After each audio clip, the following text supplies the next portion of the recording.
I want to thank my friend from Arizona for his very direct comments on this very sensitive issue. And as Vice Chairman of the Senate Select Committee on Intelligence, I can say without a doubt that these ongoing leaks of classified information are extraordinarily harmful to our intelligence operations.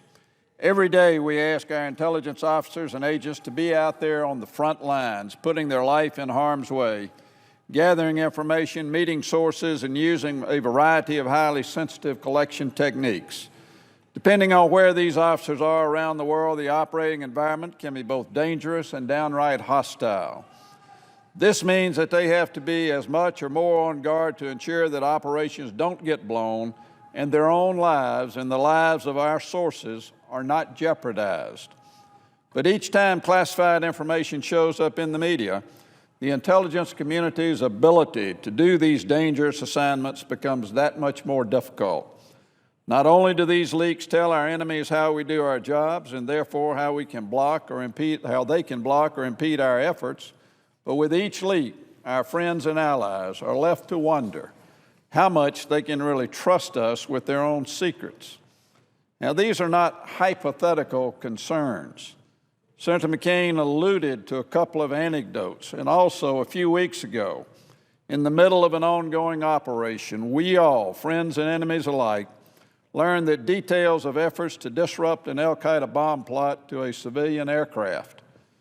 Up to that point, most members of Congress knew nothing about this operation. That's how sensitive we were told it was. Unfortunately, rather than quietly recognize our and frankly, our partners' success and move on with the business of protecting the American people, some in the administration apparently decided that scoring political points in an election year outweighed protecting our intelligence operations as well as our liaison relationship with our intelligence partners around the world. Whether we could have learned more from an operation that was cut short by this leak will now never be known.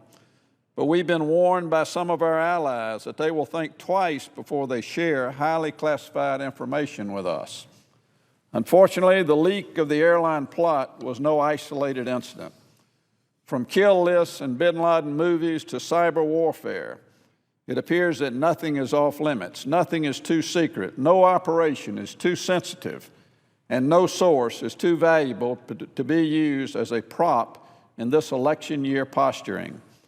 And now the doctor who is associated with the bin Laden operation appears to be paying the price for this posturing.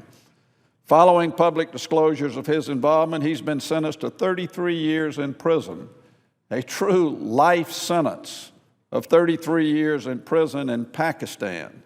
This hardly provides incentive for anyone else to help us.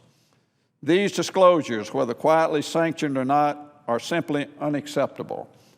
And they are against the law. This administration reminds us repeatedly that they are prosecuting more people for leaking classified information than ever before, and I support that effort. But just as we hold ordinary government employees accountable for violating their oaths to protect our nation's secrets, we must also hold the most senior administration officials accountable. Recently, the FBI began an investigation into the scenarios surrounding this latest bomb plot, and I applaud the FBI's efforts. Following the public disclosure and the press reports on comments made by senior administration officials, I sent a letter to Director Mueller and said, would you please include this aspect of these leaks in your investigation? And I received a letter back today that he is indeed going to do that, and I applaud that. I don't know whether the reports are true or not. I have no idea, but if they are, there are serious violations of the law having been conducted by senior administration officials. But beyond that, we still got to do more. So today I join with my good friend, Senator McCain from Arizona, in calling for the appointment of a special counsel to investigate this pattern of recent leaks. Leaks should never be tolerated, but leaking for political advantage is especially troubling. There must be swift and clear accountability for those responsible for playing this dangerous game with our national security. Mr. President, I would propose to my friend from Arizona You've been around here a lot longer than I have. You've been involved in the world of national security for many years, both on the front line yourself as well as a member of this body. Have you ever seen anything as egregious as the purported leaks that are coming from this administration on this highly classified and sensitive a number of programs that we've seen in the last few days and few weeks? As my colleague well knows, the leaks are part of the way that the environment exists here in our nation's capital. And leaks will always be part of the relationship between the media and both elected and appointed officials. And I understand that, and I think my colleague would agree there have been times where abuses have been uncovered and exposed because of leaks so that this information was made public. And we have always applauded that. There has also been continuously a problem of overclassification of information so that government officials don't have to, either be the Republican or Democrat administrations, then don't have to discuss what's going on publicly. But I have to tell my friend, I don't know a greater challenge that the United States faces in the short term than this entire issue of Iran acquiring nuclear weapons. The President of the United States said it would be, quote, unacceptable. We all know that the Israelis are going through an agonizing decision-making process as to whether they need to attack Iran before they reach, quote, breakout, which means they have enough parts and equipment to assemble a nuclear weapon in a short period of time. And here we are exposing something that frankly, I was never told about. I was never informed of Stuxnet. And it's ongoing, at least according to the media reports. So aren't the Iranians going to learn from this? I would ask my colleague, aren't the Iranians going to become more and more aware? Drone strikes are now one of the leading methods of going after al-Qaeda and those radical terrorists who are intent on destroying America. So now the al-Qaeda and our enemies, both real and others who plan to be, are very aware of the entire decision-making process in the White House. And I guess the most disturbing thing, I'd ask my friend, it's one thing to have a private WikiLeaks who had access to it, low-level members of certain agencies, one the CIA, I know, that was prosecuted. But this is according to the articles that are written. The highest level in the White House are confirming this classified information and maybe even volunteering it, for all we know.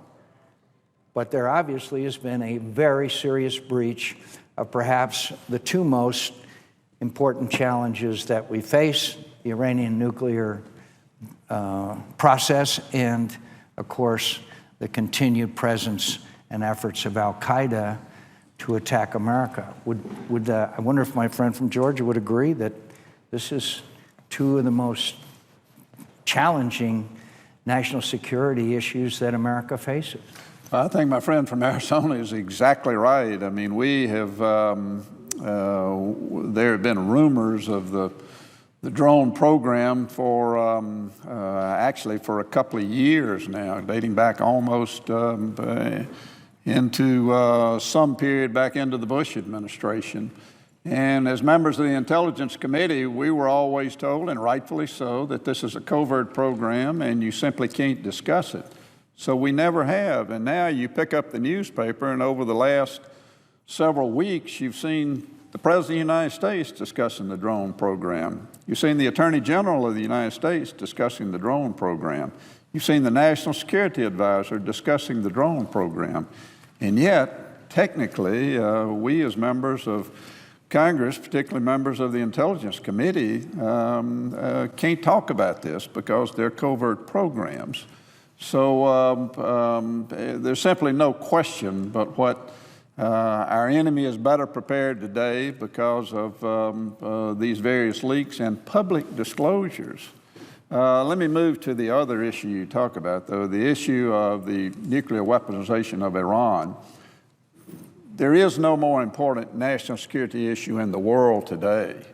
I mean, it's a daily discussion at the United Nations. It's a daily discussion at the Pentagon. It's a daily discussion in Israel and in virtually every part of the Middle East that we can't allow for the country of Iran to become nuclear weaponized. And here, all of a sudden, we see public disclosure, whether all of it's true or not, in a newspaper article on the front page of an American newspaper detailing a purported program of attack against that Iranian program. Now, what do our friends in the intelligence community think? What do our friends in Israel think? How much cooperation are they going to now give us from the standpoint of disclosing information to the United States intelligence community on any program, if they can expect that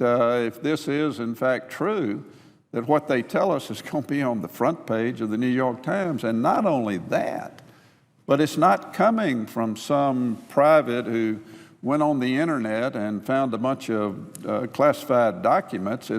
It's coming from statements made supposedly by high-level administration officials. So it puts us in a real, not a quandary. This is not a quandary. It puts us in a position of having to defend ourselves with our allies over certain statements that purportedly are made by high senior administration officials. And I simply can never remember a scenario of information being leaked where we had the level of administration officials that now supposedly have made these comments, and they're quoted by name in some instances. I just finally add, the really disturbing aspect of this is that one could draw the conclusion from reading these articles that it is an attempt to further the president's political ambitions for the sake of his reelection at the expense of our national security. That's what's disturbing about this entire situation. I see our friend from Oregon is waiting to illuminate us, so, Mr. President, I yield the floor. I thank my friend from Oregon for his patience. The senator from Oregon. You now